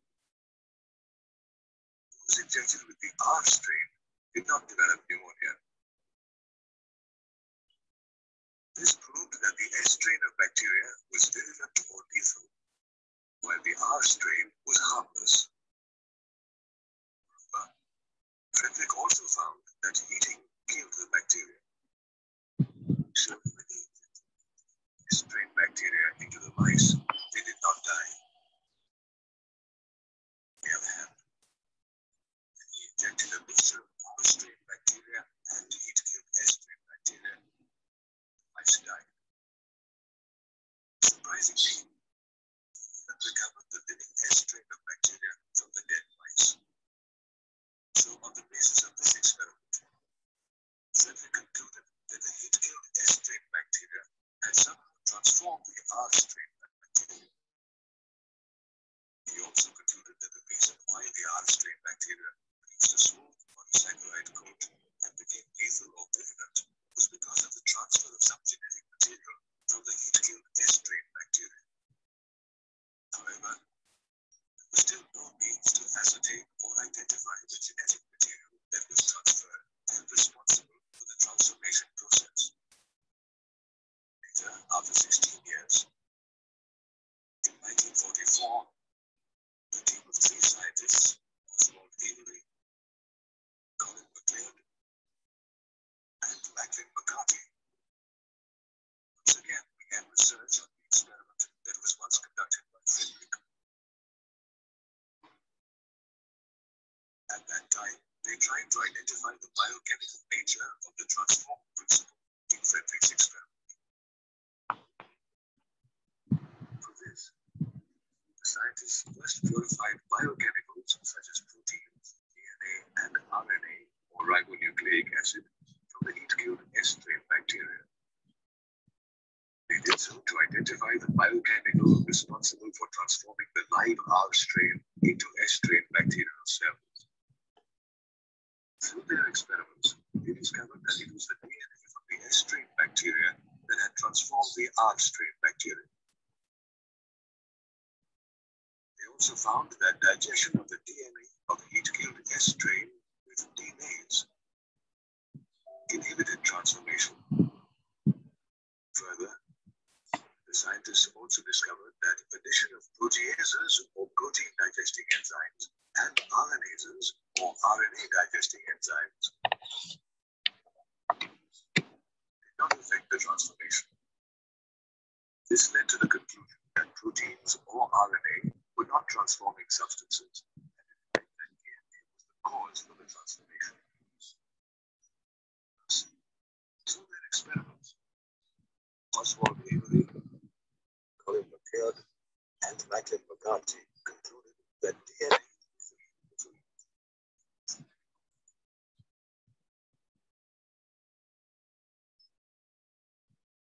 Nevertheless, many biologists were still unconvinced that DNA is a hereditary material. And so the search for genetic material continued for several years and was concluded with the discovery of DNA.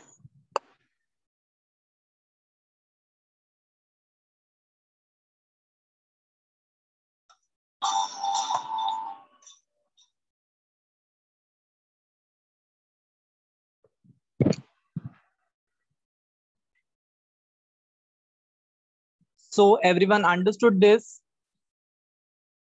Experiment देखा सब लोगों ने, समझ में आया? Visual representation से easy हो रहा है समझने में कि क्या हो रहा है, कैसे हो रहा है, कौन था, कौन अवेरी, कौन ऑसवर्ल्ड अवेरी, कौन मैकलिन मैककार्टी वगैरह वगैरह। यस, उन्होंने क्या किया, फिर ग्रिफिथ एक्सपेरिमेंट में क्या हुआ, ये सारी चीजें एकदम क्रिस्टल क्लियर हो गई। यस और no? Now we'll do one thing. Now we'll just get back to the slide again once again.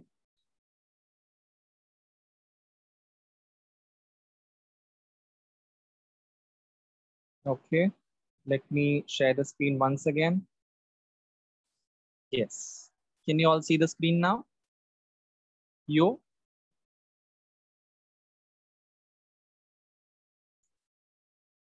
Okay. So the next topic which we are going to start is called as packaging of DNA. Okay, packaging of DNA. Now, मैंने तुम लोग को already last lecture में बता दिया था कि DNA को पैकेज करने की जरूरत क्या है. ओके, डीएनए को पैकेज करने की जरूरत क्या है, क्योंकि डीएनए बहुत लंबा मॉलिक्यूल है, 2 मीटर लंबा है तुम्हारे यूकैरियोटिक सेल के अंदर. नाउ कोई मुझे एक चीज बता सकता है कि प्रोकैरियोट और यूकैरियोट में बेसिक डिफरेंस क्या है? Come on. पूरा सेल स्ट्रक्चर एंड ऑर्गेनाइजेशन रट्टाफिकेशन किया था हम लोगों ने last year. Everyone should know about this. What is a prokaryotic cell and what is a eukaryotic cell? What is a prokaryotic organism? What is a eukaryotic organism? Amruta ने answer कर दिया already. Prokaryotic का primitive nucleus. Okay. Anything else you want to add, Amruta and everyone else, to the statement? बताइए. वैष्णवी बोल रही है present in nucleus prokaryotes. अमे बोल रहे हैं true nucleus and primitive nucleus. किसके लिए? कौन ट्रू न्यूक्लियस, कौन primitive nucleus? Amey true nucleus, Vaishnavi primitive nucleus. ऐसा क्या? बताओ बताओ बताओ. अमृता ने बोला है कि यूकैरियोटिक का ट्रू न्यूक्लियस. फाइन. अमेय बोल रहा है यूकैरियोट्स एंड प्रोकैरियोट्स. ओके, अभी ऐसे पार्ट पार्ट में आंसर करो. इंस्टॉलमेंट में पहले भी बोला था मैंने, you do not answer everyone in instalments. कि आज मैंने कुछ बोला, 200 साल बाद में कुछ और बोलूंगा. Answer it in a full fledge. Okay, बहुत सारे बच्चों ने ऑलरेडी आंसर कर लिया. Let me answer it in a very nice way, जैसे करना चाहिए आइडियली स्टूडेंट्स ने. सो प्रोकैरियोट का मतलब होता है द ऑर्गेनिजम्स और the cells which are not having any kind of nucleus like structure. No nucleus, no cell organelle as well. Cell organelle भी नहीं होते हैं उनके अंदर. यूकैरियोट्स का मतलब क्या है? यूकैरियोट्स का मतलब होता है ट्रू न्यूक्लियस. हमेशा बायोलॉजी में यू का मतलब क्या होता है? यू का मतलब होता है ट्रू. एंड कैरियन का मतलब क्या है? कैरियन का मतलब होता है nucleus. So the organisms which are having primitive nucleus are called as prokaryote, and the organisms which are having true nucleus are called as eukaryotes. Prokaryotes के अंदर सेल ऑर्गेनल्स नहीं होता है, यूकैरियोट्स के अंदर सेल ऑर्गेनल्स होता है. Now prokaryotes का डीएनए का जो पैकेजिंग है वो अलग वे में होता है. यूकैरियोट्स का डीएनए का जो पैकेजिंग है वो अलग वे में होता है. यूकैरियोट्स का डीएनए प्रोकैरियोट्स से भी लंबा है और उसका पैकेजिंग बहुत ही हाईली एडवांस लेवल का है. प्रोकैरियोट का जो डीएनए है वो कंपैरेटिवली छोटा है और उसका डीएनए का पैकेजिंग थोड़ा सा प्रिमिटिव लेवल का है या फिर एकदम सिंपलिस्टिक लेवल का है, but not that simple as well. समझ में आया सबको?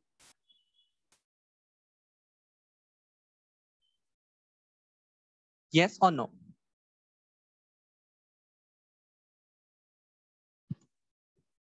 okay, so the time is permitting us to say something about it, but इतना भी ज्यादा टाइम नहीं है कि हम लोग पूरा का पूरा जो तुम्हारा प्रोकैरियोटिक है यूकैरियोटिक है दोनों को भी कंप्लीट कर सके.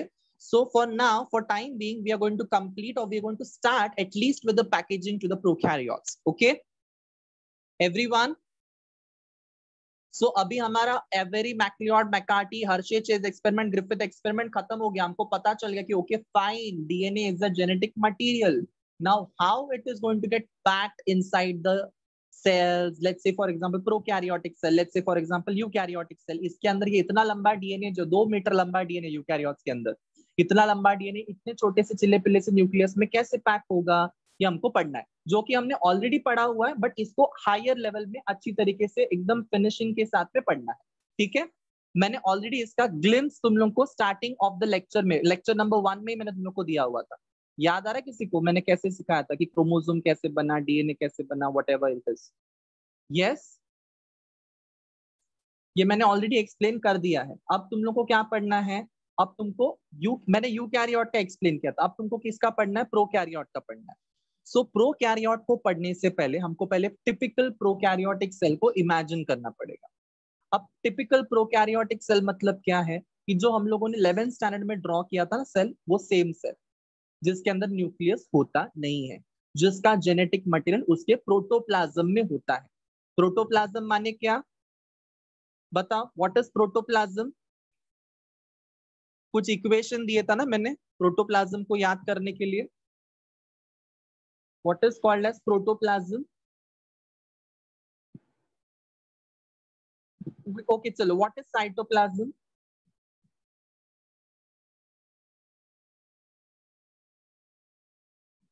तुम लोग में से अभी मेरे कोई सामने होना चाहिए, समझ में आता फिर तुम लोगों को कि साइटोप्लाज्म डिफाइन करने नहीं आ रहा है, न्यूक्लियोप्लाज्म डिफाइन करने नहीं आ रहा है, प्रोटोप्लाज्म डिफाइन करने नहीं आ रहा है। What is protoplasm, what is cytoplasm, what is nucleoplasm? Finally किसी ने रिप्लाई किया। ओके, गुप्ता सिबलिंग्स ने लिखा है cytoplasm minus nucleoplasm is equals to protoplasm, ऐसा लिखा हुआ है गुप्ता सिबलिंग्स ने। कोई करेक्ट करना चाहता है गुप्ता सिबलिंग्स को, बताइए। यस, किसी को कंप्लीट करना है ये स्टेटमेंट, या किसी को करेक्ट करना है, रेक्टिफाई करना है ये चीज? एनीबॉडी?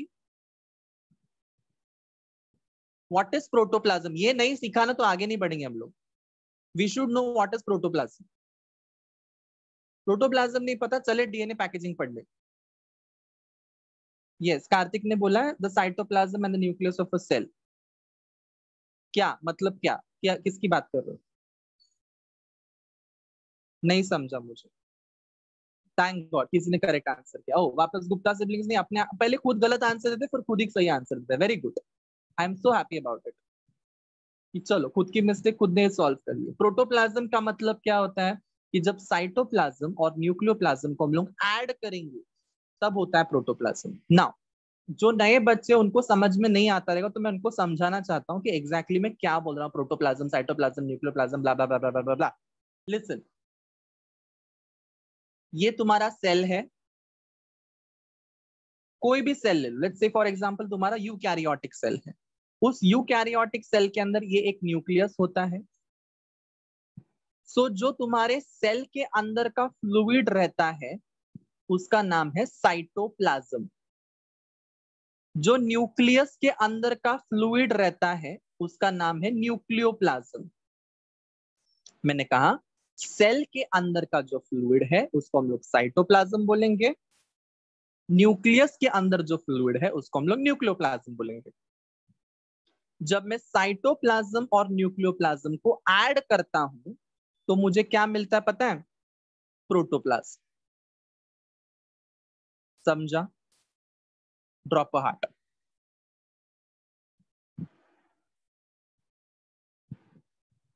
जिसको जिसको समझा ड्रॉप अ हार्ट।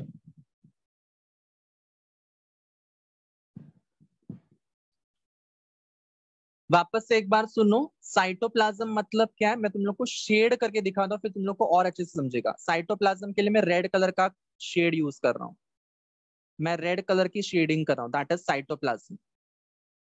देखो मैंने न्यूक्लियोप्लाज्म को शेड नहीं किया, मैंने न्यूक्लियोप्लाज्म को छोड़ दिया, न्यूक्लियस के अंदर के फ्लूइड को छोड़ दिया है। ठीक है, तो this is called as, red colour से मैं जो शेड कर रहा हूं that is nothing but your cytoplasm. This is cytoplasm. Okay, now अगर मुझे शेड करना है न्यूक्लियोप्लाज्म को तो मैं कौन सा कलर यूज करूं? लेट्स से फॉर एग्जांपल मैं यूज करता हूं ग्रीन कलर। ठीक है, तो न्यूक्लियोप्लाज्म को मैं ग्रीन कलर से शेड कर रहा हूं। So this is nucleoplasm, this is nucleoplasm.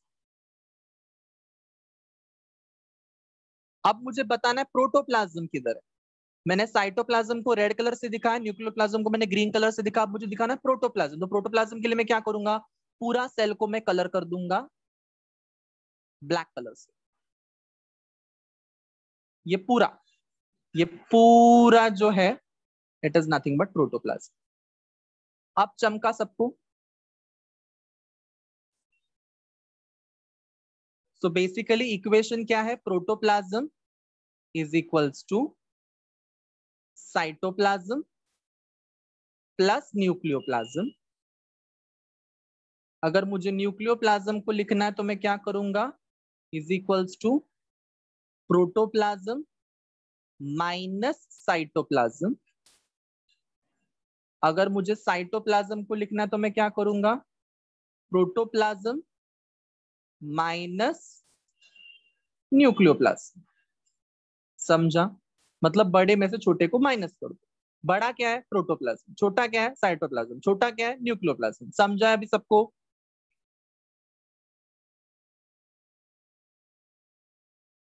Okay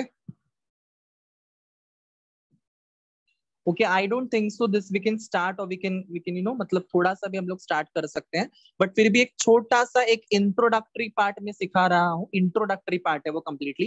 packaging of DNA को मैं हाथ भी नहीं लगाने वाला हूँ अभी, पैकेजिंग इन प्रोकैरियोट्स को, बिकॉज ऑलरेडी टाइम अप हो गया है। सो लेट्स अंडरस्टैंड कि प्रोकैरियोट्स का पैकेजिंग के लिए हमको क्या चाहिए। हमको प्रोकैरियोटिक सेल चाहिए। नंबर वन, प्रोकैरियोटिक सेल किसमें होता है? कोई मुझे बता सकता है एग्जाम्पल ऑफ प्रोकैरियोटिक सेल? फटफट से बताओ, फटफट से बताओ, एकदम फटाफट।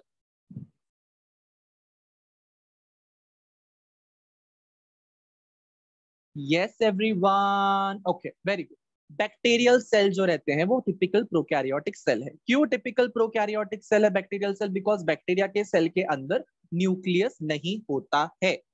नाउ ये जो तुम्हारा बैक्टीरिया हम लोग लेने वाले हैं वो कौन सा वाला बैक्टीरिया लेंगे पता है? ई कोलाई नाम का बैक्टीरिया, जो अभी हम लोग थोड़ी देर पहले तुम्हारे हर्शियन सॉरी तुम्हारे हाँ हर्शियन चेज एक्सपेरिमेंट में हमने जो देखा ना, वही सेम बैक्टीरिया को हम लोग यहाँ पे लेने वाले हैं, जिसका नाम है ई कोलाई का बैक्टीरिया। उस बैक्टीरिया के अंदर का जो डीएनए है उसका पैकेजिंग कैसे होगा ये हम लोग स्टडी करने वाले हैं। Understood everyone?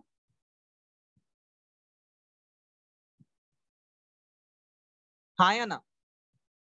ना, ये जो तुम्हारा बैक्टीरिया है ई कोलाई का, इसका साइज कितना है पता है? 2 to 3 माइक्रोन। कैसे लिखते हैं? 2 to 3। ये साइन कोई मुझे बता सकता है इसका मतलब क्या है? What is this sign?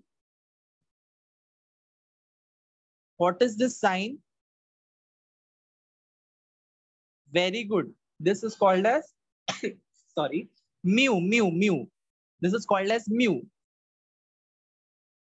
Okay, Geeta ने बोला, जो भी बोला वापस से बोलो। गीता का वापस हमेशा की तरह ध्यान नहीं था, वापस से मैं बोल रहा हूँ। गीता ध्यान से सुनो। मैंने कहा कि हम लोग जो है प्रोकैरियोटिक सेल बैक्टीरिया का जो है उसका पढ़ाई कर रहे हैं, उसके डीएनए के पैकेजिंग का स्टडी कर रहे हैं कि उस प्रोकैरियोटिक सेल, उस ई कोलाई के सेल के अंदर उसका डीएनए कैसे पैक होगा। तो उसके लिए हमको क्या पढ़ना पड़ेगा सबसे पहले कि बैक्टीरिया का साइज कितना है। तो ई कोलाई के बैक्टीरिया का साइज कितना है? तो 2 to 3 माइक्रो, 2 to 3 माइक्रॉन। इस एम वाला जो साइन है, ये जो एम वाला साइन है, इसको हम लोग क्या बोलते हैं? Mu, MEW। तो उसको हम लोग बायोलॉजी में क्या बोलते हैं? 2 to 3 माइक्रॉन। माइक्रॉन के लिए हम लोग वो म्यू वाला साइन यूज करते हैं। समझ में आया सबको ना? कोई मुझे बता सकता है the genetic material of a typical bacterial cell is called as dash? The genetic material of a typical bacterial cell is called as dash.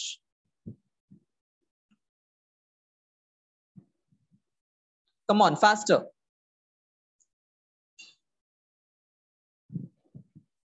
Anybody? Text book कोई नहीं खोलेगा 11th स्टैंडर्ड का, ऐसे ही आंसर करना है।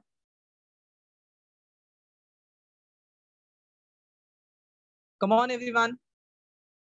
जेनेटिक मटेरियल क्या? वाह वाह वाह वाह, गुप्ता सिबलिंग्स ने बोल दिया डीएनए। Very good.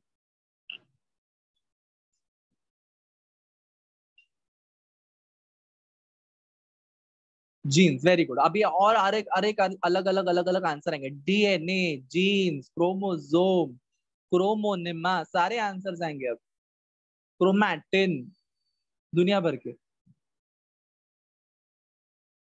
मतलब जिस पे पत्थर लगा, जिसका सर फूटा, हाँ वो फूटा, मतलब हाँ बराबर है आंसर। रैंडमली यूज मत करो। दे मीजोफिल, मीजोफिल प्लांट में होता है। Mesophylls are cells present in plant. Leaf का सेल्स का नाम है mesophyll and palisade. Don't get confused.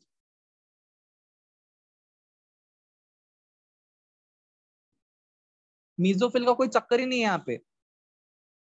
Come on come on come on. 100% sure नहीं हो आंसर मत करो, और वो भी ऐसा मीजोफिल। न्यूक्लियोइड का नाम सुना है किसी ने? न्यूक्लियोइड,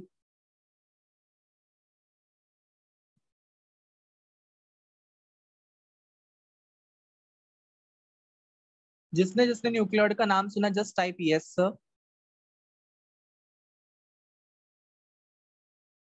वाह, इरजा ने भी सुना है, स्नेहा ने भी सुना है, श्रुति ने भी सुना है, वैष्णवी ने भी सुना है, सबने सुना है न्यूक्लियोइड का नाम। बट किसी ने बोला नहीं। आनंद ने भी सुना है, गीता ने भी सुना है। अरे वाह, for that matter, for that change, everyone has read about it. But किसी ने भी आंसर नहीं किया कि genetic material of your typical bacterial cell is called as nucleoid, because उसके पास में न्यूक्लियस नहीं होता है, इसलिए उस जेनेटिक मटेरियल को ही न्यूक्लियोइड बोला जाता है। ये मैंने बताया था तुम लोगों को जब 11th स्टैंडर्ड में हम पढ़ रहे थे सेल स्ट्रक्चर एंड ऑर्गेनाइजेशन। याद आया कुछ?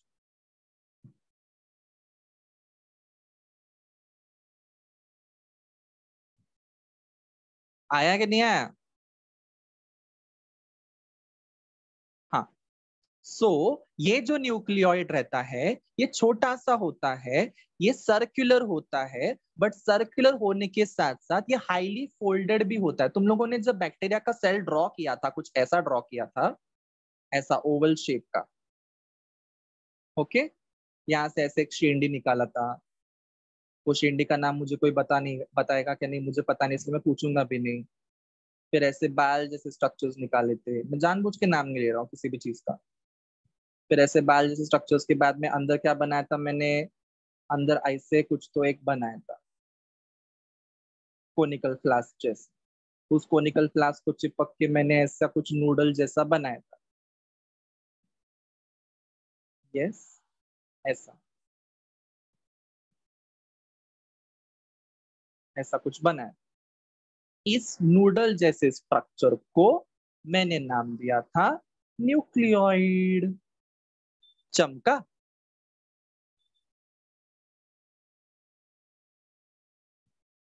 ट्यूबलाइट कह के सबके सब, किसी को याद नहीं था न्यूक्लियोइड क्या होता है। Now listen. सो जो न्यूक्लियोइड है वो छोटा होता है, सर्कुलर होता है, फोल्डेड होता है, नेकेड होता है। नेकेड, नेकेड का मतलब क्या है?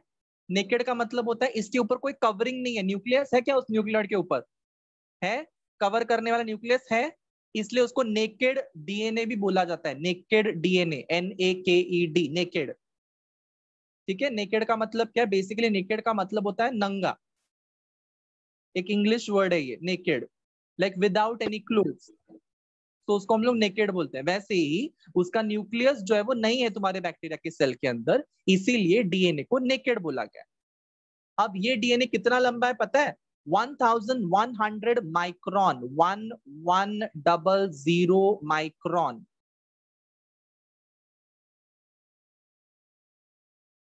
समझा? और इसमें कितने बिलियन बेस पेयर्स है? 4 मिलियन बेस पेयर्स है। 4.6 million base pairs, 4.6 million base pairs.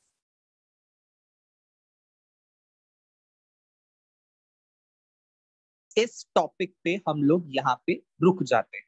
ठीक है,